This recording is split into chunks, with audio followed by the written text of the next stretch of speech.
Mukase pemirsa, balen lagi di Grebek.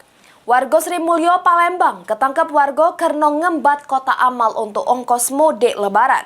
Modus pelaku ecek-ecek sholat terawih pas jamaah Allah balik galau pelaku gasak kota amal tersebut. Maling kota amal di Masjid Al-Jumara. Aku kalau persis. Muhammad Sultan Fadri, warga Sri Mulyo, Palembang ini ketangkep warga karena ngembat kota amal Masjid Al-Hikmah. Tak jauh dari rumahnya, sesudah jemaah masjid melakukan sholat tarawih. Aksi nekatnya dilakukan dewean dengan cara ecak-ecak melok sholat tarawih dokin di masjid tersebut. Pas jemaah Allah balik galau, pelaku langsung beraksi ngembat kota amal yang berisi ke duit senilai Rp365.000 dari jamaah masjid. Maling kota amal tersebut merupakan kali kedua dilakukannya. Sebelumnya tersangka beraksi di masjid tempat lain, namun yang kedua ini aksinya ketahuan warga. Tersangka yang tidak begawe ini ngaku aman hasil ngembat duit di jeru kota amal, duitnya untuk ongkos mudik lebaran. Ngambil kota amal.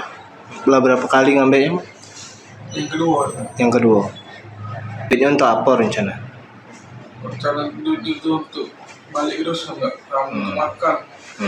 Sudah sholat tarawih kan udah ngaji baru balik ke sana. Akibat ulahnya, tersangka harus menjalani hari raya lebaran tahun ini di balik jeruji besi.